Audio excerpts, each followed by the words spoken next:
I kind of did the same thing. I normally just take a half a donut.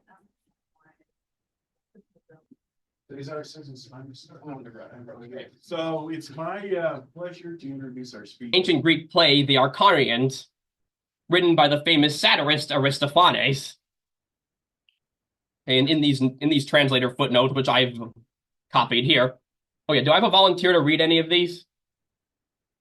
Anyone? Oh, fine.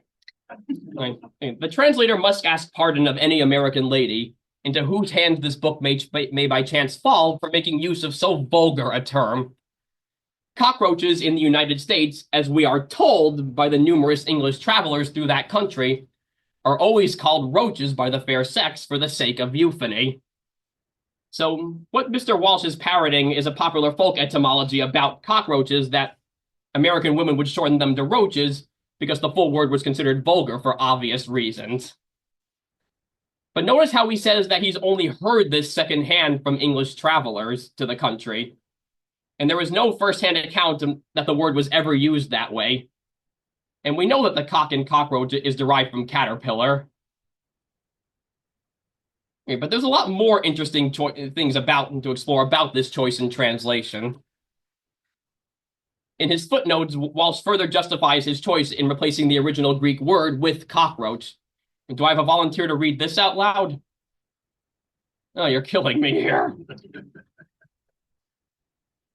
Okay, so he's just justifying it as an artistic choice in order to maintain the general tone of the play, which is fair because Aristophanes' plays were very bawdy. In fact, I read more recent translations that just translated it as cricket or beetle, and those lines did not hit nearly as hard in that case. But was cockroach truly the best choice for this translation? Well, in order to figure that out, we have to look at the original Greek.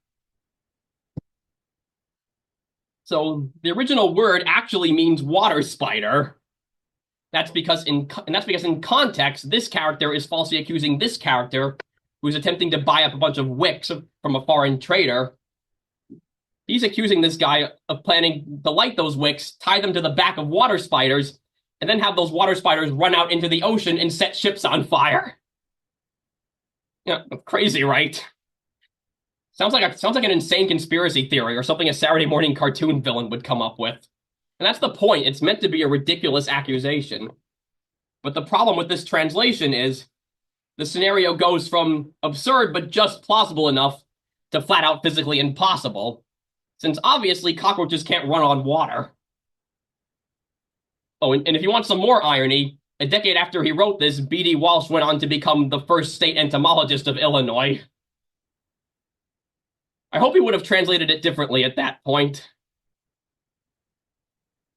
But at least in this case, he was very transparent that this was just an artistic choice. He wasn't outright claiming that the original word meant cockroach, unlike this next example. Yes, it's this infamous quote from the Book of the Dead that's practically become a meme on the internet. But this was based on an 1895 translation by a man named Wallace Budge. And absolutely no one questioned it. The general consensus all over the internet today, people still believe that the Egyptians specifically identified cockroaches and they were absolutely terrified of them. I found precisely one paper that was actually questioning this translation. And they did that by actually examining the hieroglyphics, which they very neatly organized here. So what they concluded was that the word either meant a type of beetle, although a very different beetle than the scarab, obviously, or that it was simply a more general term for insect. And you can actually see other examples of terms being used interchangeably between very different insects. Like this is obviously a grasshopper, and this is either a fly or some kind, or a bee. Yeah, I'd go with bee for this. But you can see they're using the same words interchangeably. So this likely was just a broader term. Oh, and I put this quote from the paper in here because I found it was very poignant to the situation. Okay, would anyone like to read this? Please? The last category in the table reminds us that the observation of the infinitely small and the infinitely large is a late conquest made possible by the microscope and telescope at the turn of the Renaissance. Yeah, exactly. The ancient Egyptians, they did have a pretty insane eye for detail, but even they could only do so much with a smaller insect without at least a magnifying glass. But also, as the result of this translation, the internet also believes that these illustrations from the Book of the Dead are all depicting the Egyptians fighting against giant cockroaches.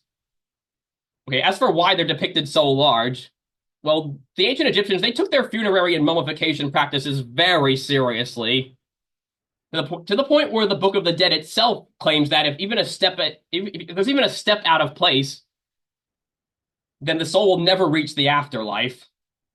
So you can see how a creature that disrupts this process would be portrayed as very sinister and evil, to the point where they need to invoke a major deity like Newman in order to drive them off. So the general consensus here is that this image is in fact specifically depicting the Egyptian desert cockroach. But I'm very skeptical that all of those images are depicting this insect, especially this one. Doesn't this match up almost perfectly with the beetle hieroglyphic for this word? Yeah, so this one's definitely depicting a beetle. Now, this one, on the other hand, I could actually buy as the Egyptian desert cockroach, just based on the way they drew the head, how it's practically fused to the thorax like you'd see in a lot of cockroaches. Okay, I want to hear your opinions. Do you believe that this could possibly be depicting the Egyptian desert cockroach? Just show of hands. Okay, yep. This one, on the other hand, I could go either way on, although I do lean more towards beetle, just based on how they drew the head in comparison to the other one. My personal opinion is this image is depicting a dermestid beetle. And there are several species of dermestid beetles that are confirmed to be chewing on the mummies, like the black carpet beetle, for example. Okay, so again, show of hands, how many of you think this could possibly be depicting a dermestid beetle? Okay. Well, this artist clearly didn't agree with us. Yeah. Oh, I didn't put that there. They themselves put that there to show their inspiration. Yeah, they created it's a very faithful anime-style recreation of this ancient Egyptian art, but they clearly interpreted that insect outright as a cockroach. While I don't agree with that, it's still a very impressive drawing. Okay, so this is why it's so important to have proper classifications. So now we're going to dissect the word Linnaeus chose to represent these insects, the Latin blatta, which was originally a general term that referred to any insect that avoided light, which is a pretty apt description of the cockroach. Yeah, they really do not like the light.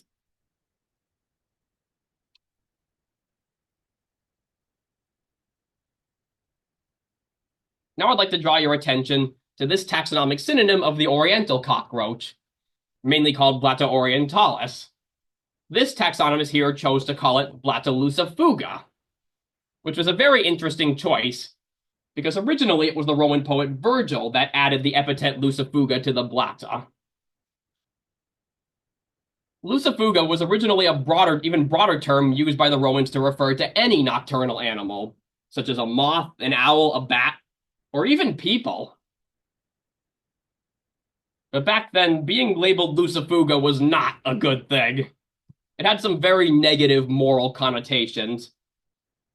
Like, a person who was called lucifugus could also be called a night reveler, which basically just meant a person who engaged in debauchery all night and was unspiritual and didn't contribute to society in any way. And here we see lucifuga being used to refer to owls and bats alongside another very negative term, strix. Now, strix was a very negative word that specifically referred to owls and bats, which also had very poor reputations back then. Well, then again, pretty much any nocturnal animal had very negative reputations before we invented flashlights. Now, the strix is also the name of a nasty monster from Greek mythology that had the features of an owl and a bat, and was associated with both vampirism and witchcraft. So, yeah. Not a good thing to be called. Now, we have one more ancient word that possibly meant cockroach to dissect. But before we get to that, I need to ask you a very important question. Which of these insects is a cockroach? which one? Yeah. Well, I wouldn't expect anything less from this crowd. Okay. Yeah, but the non-entomologists, they constantly mistake this beetle for a cockroach. But what's really interesting here is the Latin name that was chosen for the family and subfamily of carrion beetles. What I'm talking about is the ancient Greek word sylphe, which is the subject of a lot of debate over whether or not it was a specific term for cockroach. In fact, there was this column for the Nature Journal written in 1870 by a man named Houghton. In response to a query from a reader about whether or not cockroaches were specifically known and distinguished by the ancient Greeks and Romans, he gathered up a bunch of different quotes from various Greek and Roman writers who used the word sylph in different contexts in order to determine whether or not it did refer to cockroaches. So we're going to dissect each and every one of these. Okay, so Aristotle just referred to the sylph as an insect that molts, which narrows it down to all of them. And next we have this character in another one of Aristophanes' plays who refers to the sylph as an ill-smelling insect, which this Roman general 1,000 years later parroted. Now this one's interesting because he also referred to these insects as fat, stinking, and inhabiting houses. Sounds like the cockroach, doesn't it? Yeah, those are very fatty insects. I remember when I first dissected a cockroach, having to sift through all those fat bodies was a huge pain. It was so annoying. But these other quotes muddle this further. These two authors, like 600 to 700 years apart, both refer to the sylph specifically as an insect that destroys books.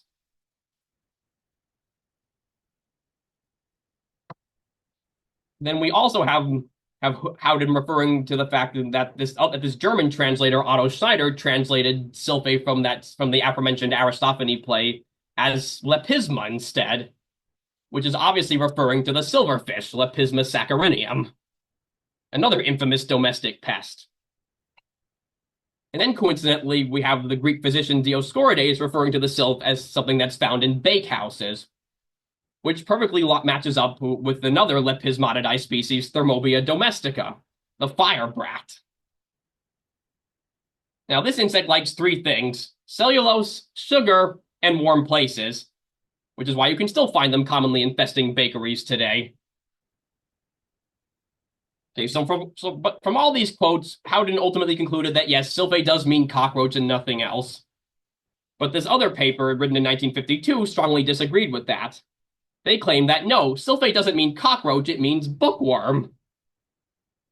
Based on Evenus's rather over-the-top tirade against sylphe in one of his poems, which he contributed to the Greek Anthology, which was a massive collection of poetry written by dozens of Greek writers. Hey, do I have a volunteer to read this line? To read this quote? Okay, fine, I'll do it. Fine, I'm doing all the work here. Page Eater, the muse's bitterest foe, lurking destroyer, ever feeding on your thefts from learning. Why, black bookworm, does you lie concealed among these sacred utterances, producing the image of envy?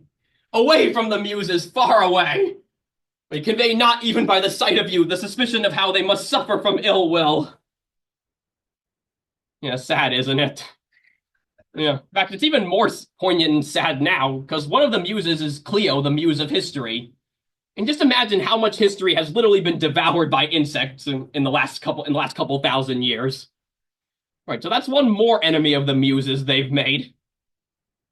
So while it's commonly translated as bookworm, in the original Greek, the word was in fact sylphe. Oh yeah, and the sylphe gets a very hilarious retort to Evenus. Both the bookworm. I don't care one bit if the writer has wisdom or wit.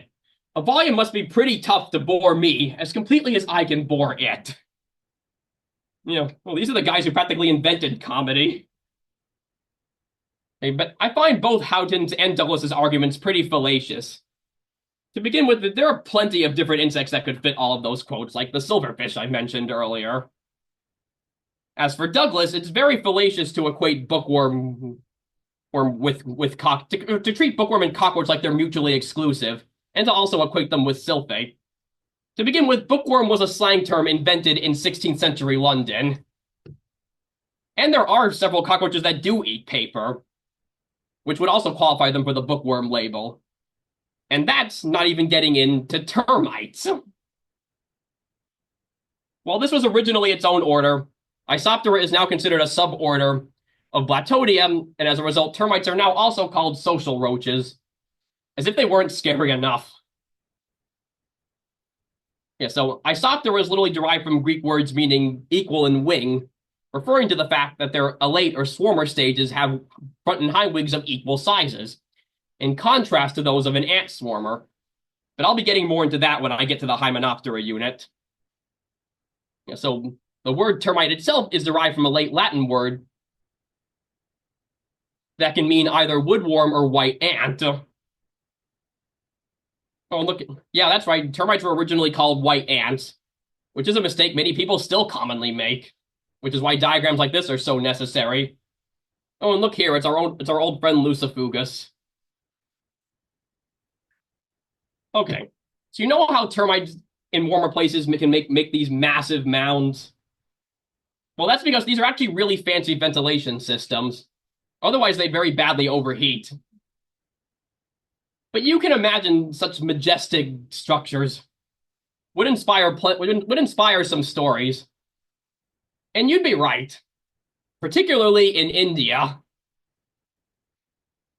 That's because abandoned termite mounds are very popular habitations to various species of snakes, most notably the Indian cobra. Now, abandoned termite mounds are very convenient places for them to cool off. As I said before, they are ventilation systems, and also a great place to hide from larger predators. Now, the Latin name of the Indian cobra that Linnaeus chose is very interesting. Naya. Now, Naya is the genus of snakes that are referred to as the true cobras. And the Indian cobra in particular is called Naya Naya.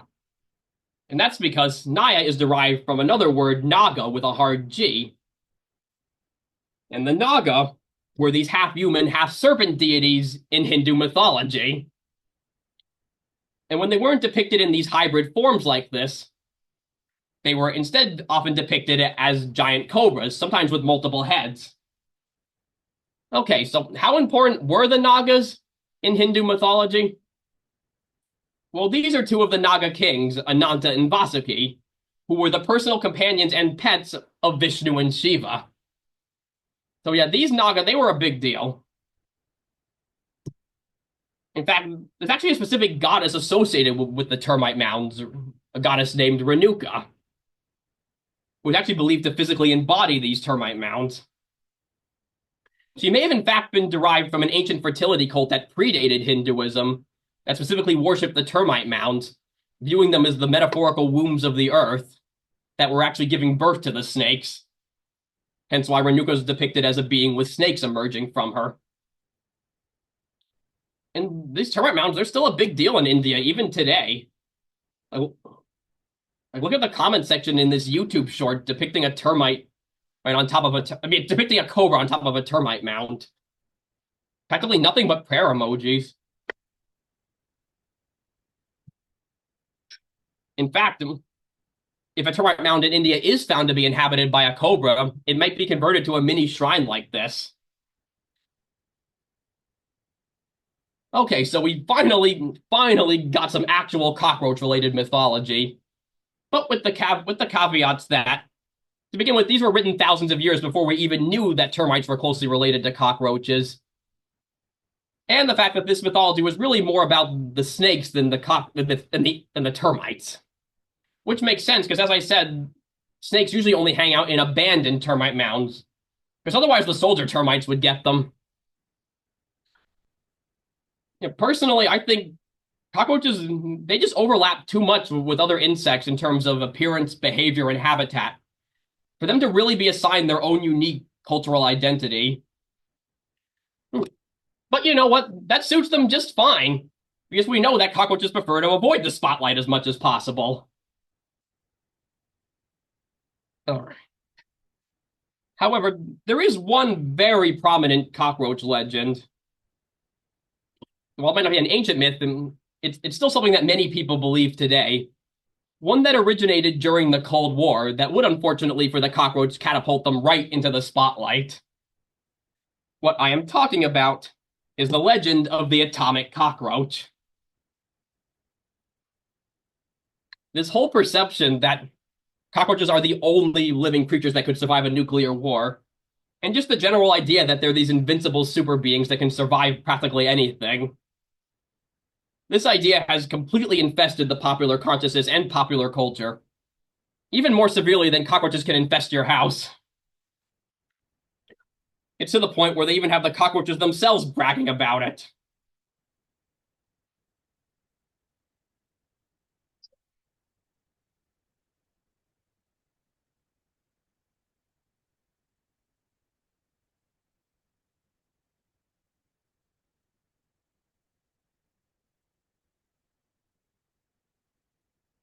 It's a really bizarre movie. I highly recommend it.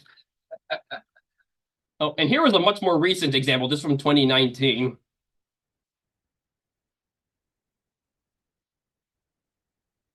There he stood, anointed with purpose, Ezekiel, born of the most Herculean and timeless of creatures. For who else was more powerful than the cockroach? Who else can survive mass extinctions, plagues, and nuclear explosions? No one. Only Ezekiel. And if he wanted Armageddon, he would have to manifest revelations himself. Yes, finally. Ezekiel's craving for power grew.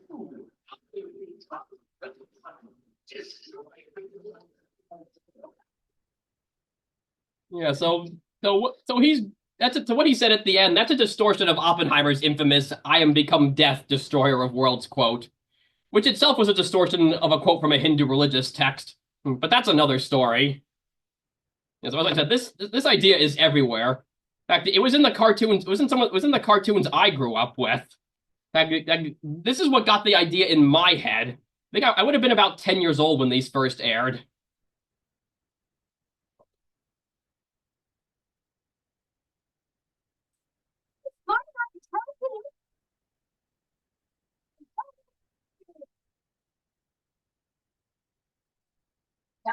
I can't be going. I guess I made the roach leader too smart. Should we be worried? Unless they figure out that they're the only living creatures in the world that would survive a nuclear war.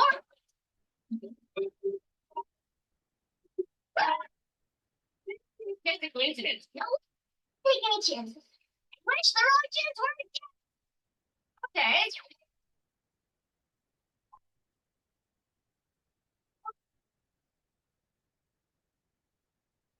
You're not built with a nuclear weapon. You can't kill them with magic either. or dead. Oh yeah, and this clip from the Justice League cartoon.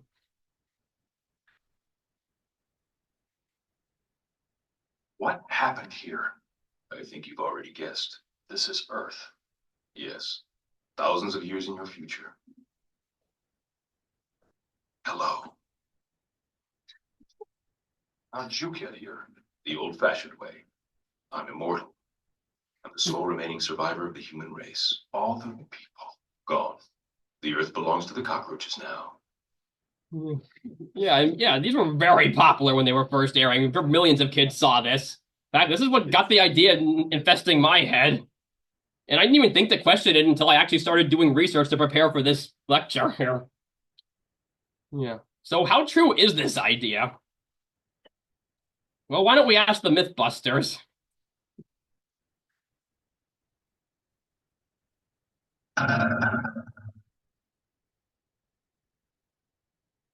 Tori and Grant have been experimenting with deadly radiation. They've exposed cockroaches, fruit flies, and flower beetles to 3 levels of this invisible killer. But which one will be crowned the ultimate survivor? That was a month ago, and ever since they've been counting corpses. But there are survivors. You know, this is crazy.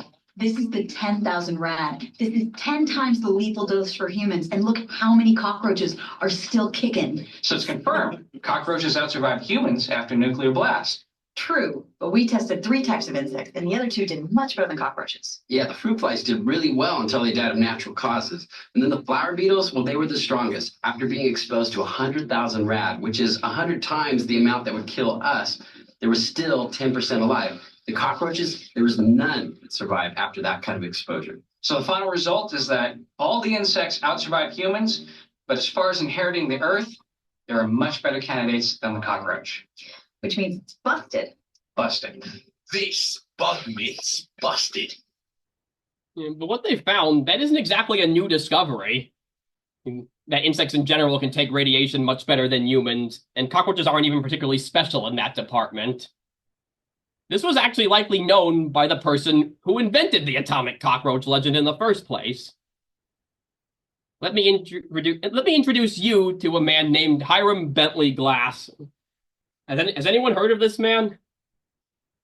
Wow, okay. Well, he was a very prominent geneticist and advocate for science communication during the Cold War. And this quote, this is an excerpt from the speech that started it all. Yeah, he gave this speech twice, in 1961. Yeah, first at an annual luncheon for prominent geneticists and biologists, basically their equivalent of ESA. And they viewed him as their hero. Yeah, so he was a big deal, and his words carried a lot of weight. Then he gave the speech a second time at Smith College. And the goal of that speech was to scare people as much as possible with very graphic descriptions of the horrors that a nuclear war would bring. But here he's saying that exactly what the Mythbusters said, that that insects in general can take radiation better than insects, and that he just used the cockroach as a random example. He didn't make any specific statements about the cockroach being particularly robust or anything. Okay. But very predictably, the media zeroed in on the cockroach thing, and thus began a game of telephone.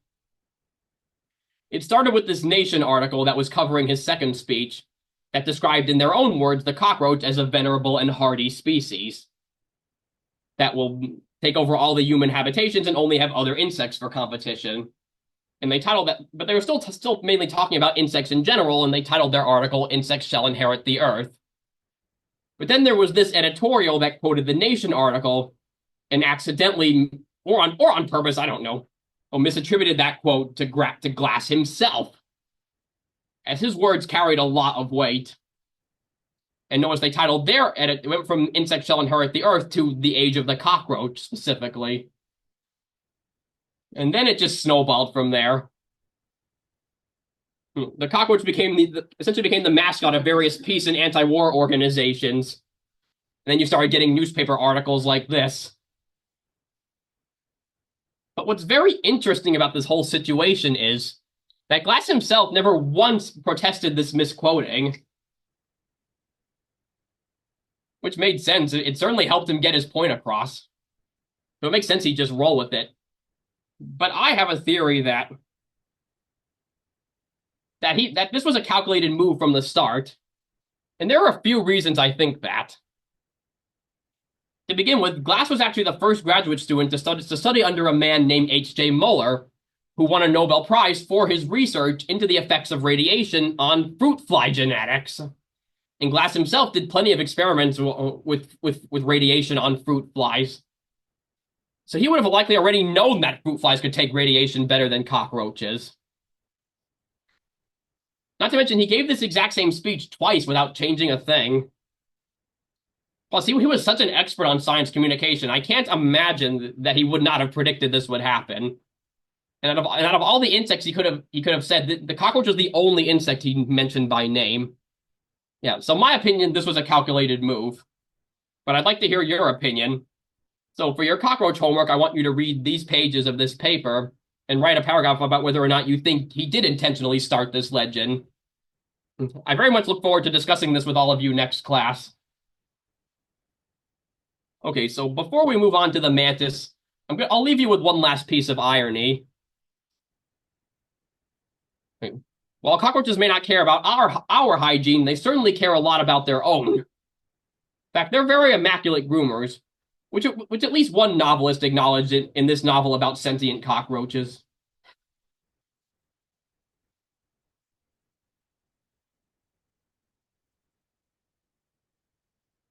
They gotta keep those antennae cleaner. They can't smell anything.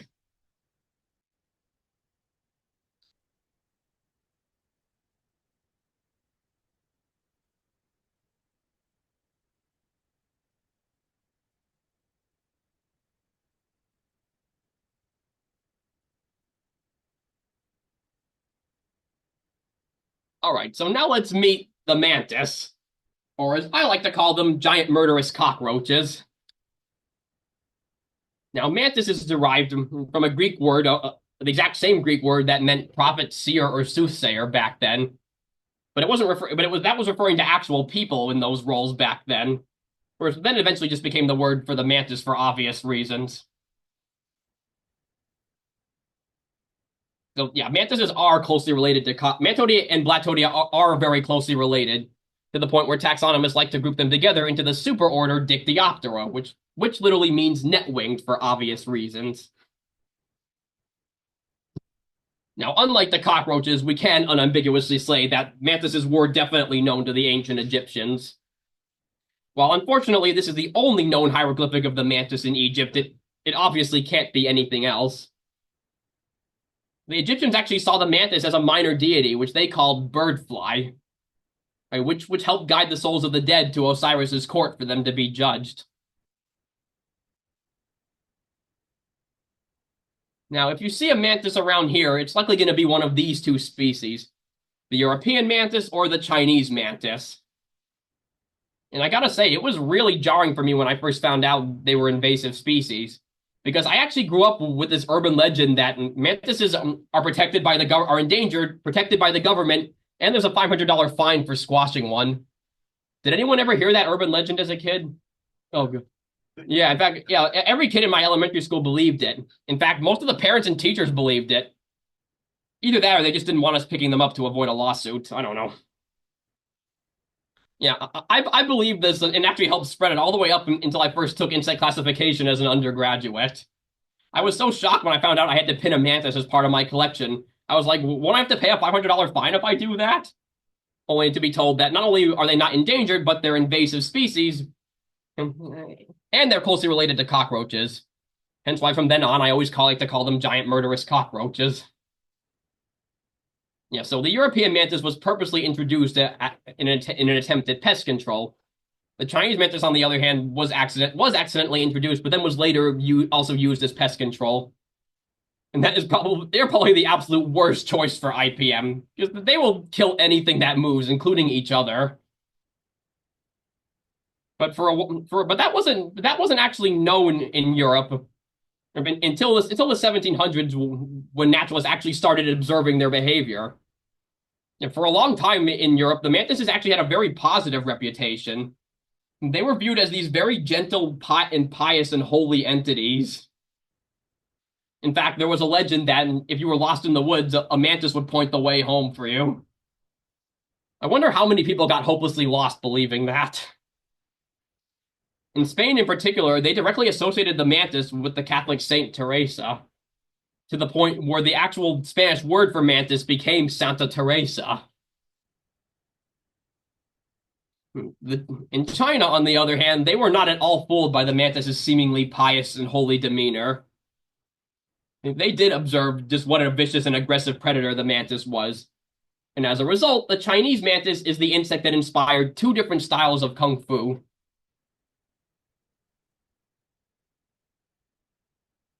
Remember the mantis from Kung Fu Panda? The scriptwriters chose such a hero intentionally. The mantis were a source of inspiration for two different forms of Chinese martial arts, the style of the northern praying mantis and the style of the southern praying mantis. They developed independently of each other and even looked different. How many other animals can claim they inspired two separate martial arts that aren't even related to each other? Also, as a result of the mantis's aggressive cannibalistic behavior, it became a popular pastime to put two Chinese mantises in a cage together, either watch them kill each other and then gamble on the result. In fact, we can see Bruce Lee himself partaking in this popular pastime.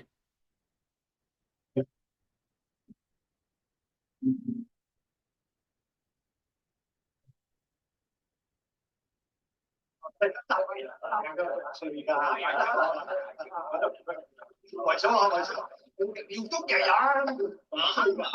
got here a little action. Insect. Okay, I'll lay you $50 on the big one. $50 on the big one, all right? I'll give you 5 to 1. Would you bet 100? You are on.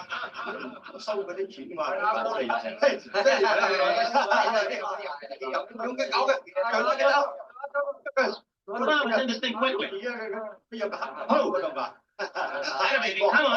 on. Silly son. That's it. Come on, just get him on his back. Get him on his back. Come on. Come on, get up. Come on. Hey. Oh, for crying out loud. You believe that? Oh, shit.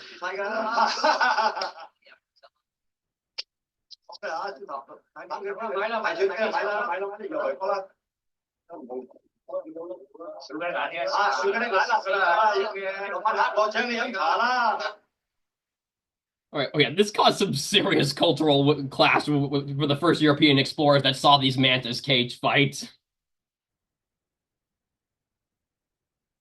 Okay, so the mantis's aggressive behavior also inspired several sayings in China and Japan, like this one. The mantis stalks the cicada, unaware of the oriole behind, which is something that could just literally happen in nature. But it's basically just warning against tunnel vision. It also inspired this 9th century poem titled "The Mantis Also Gets a Warning." Do I have a volunteer to read this? Oh. All right. Thank you, your help. Your neck indeed, my friend, looks strong. Armed with huge battle axes, you convey a fierce expression. But do not presume on your arrogant ways and swallow up your kind. Be on your guard for the yellow bird, as he may open his mouth and finish you. Yeah, nice. Okay.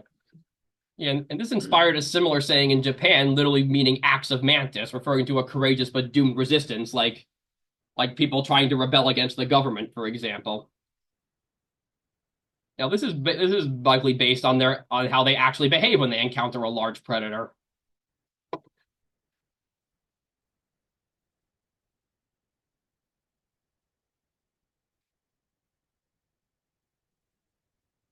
Yeah, notice the mantis doesn't back down no matter what.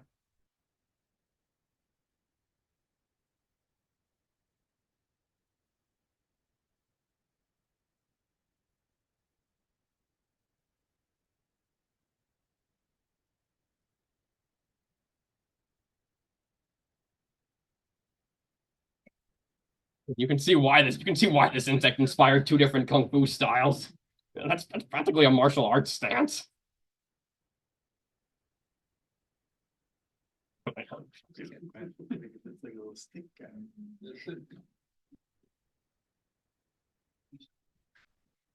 Yeah, it's like a boxing stance.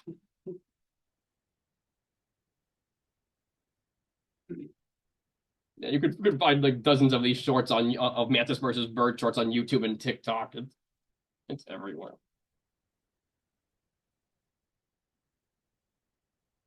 Yeah, but they don't just stop at small birds.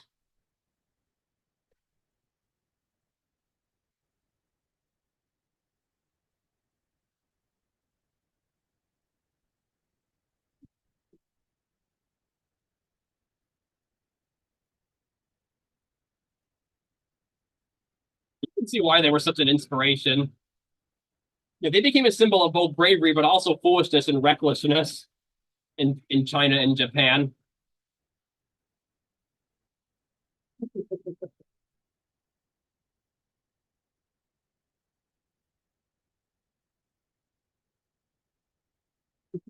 Yeah, mantises are crazy, aren't they?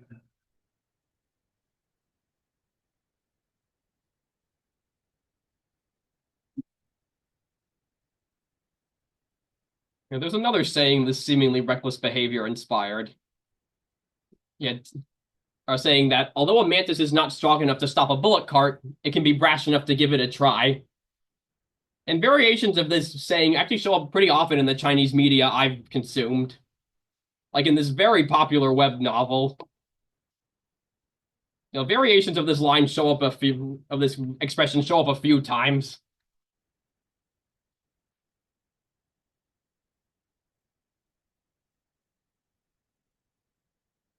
And this is some panels I recorded from a sadly canceled Chinese webcomic. I don't know why. I thought it was really good. But I knew I just had to save this, because this is probably the most clever use of this saying I've ever seen.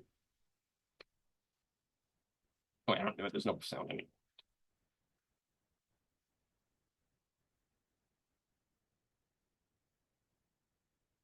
There's the guy riding a giant mantis.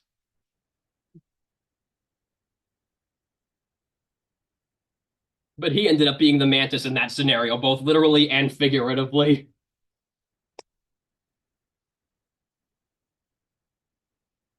Yeah, this saying also influenced the parade float in an important Shinto festival in Japan. Yeah, supposedly this was actually a fully functioning animatronic that moved. Yet sadly, I couldn't find any footage of this. The original version of this float debuted in the late 14th century.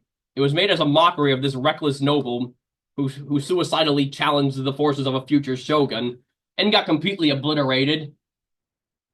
What's really morbidly funny about this is that the float was made by his own family to mock him post-mortem. Now, the Japanese word for mantis is kamakiri, which is a combination of words meaning scythe and to cut. And their local species is the Japanese giant mantis from the same genus as the Chinese mantis, which is called O kamakiri.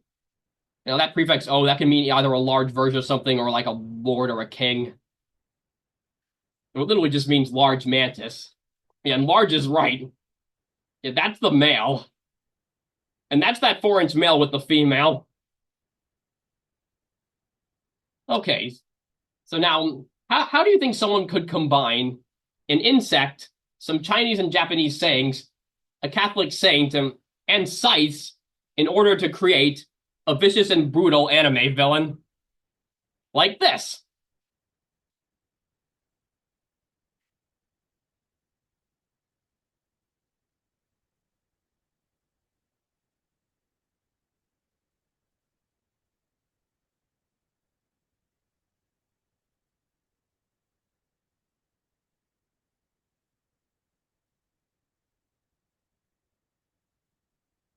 This guy fits so many Asian mantis stereotypes. I could write a short essay on it.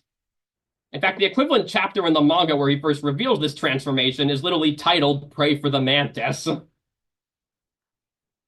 and as I said, I could write a small essay on this guy, but I don't have that kind of time, so I'll just focus on this one scene in particular. So basically, he has a massive inferiority complex towards one of his female colleagues who effortlessly beats him in a fight every time he challenges her. And in general, he hates the idea of serving under a woman.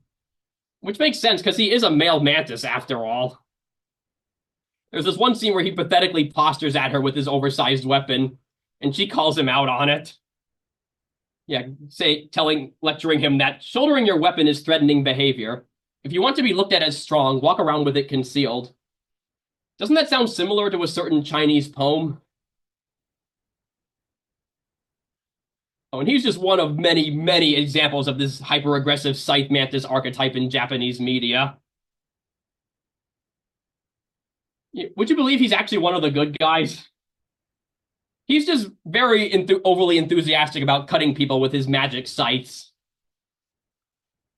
Yeah, the group he's the leader of are literally called the Green Praying Mantises. I think that's taken from an actual scientific drawing of a mantis, but I'm not sure.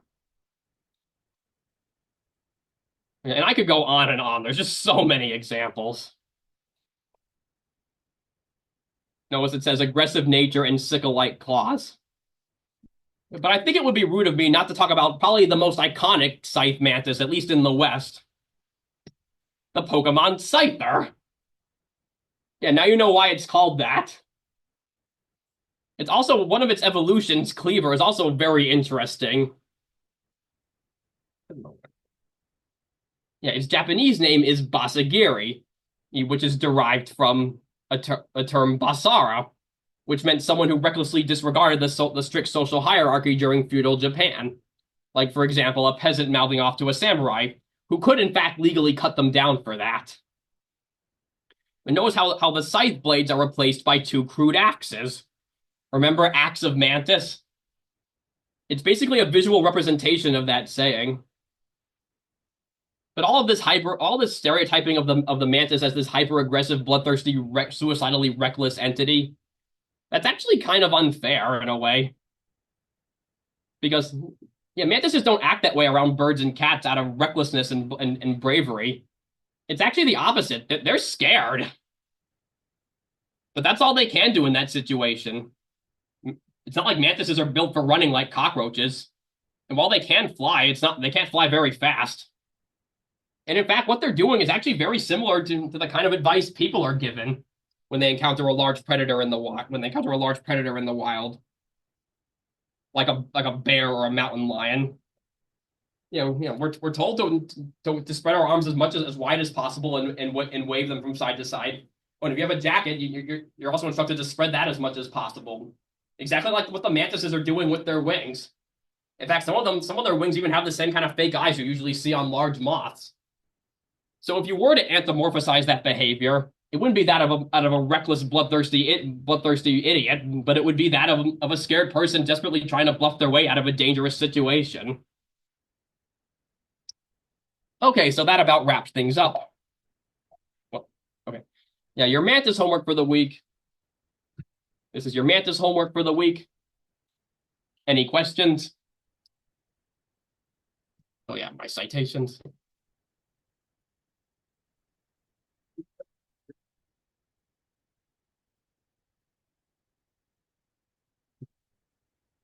Yes.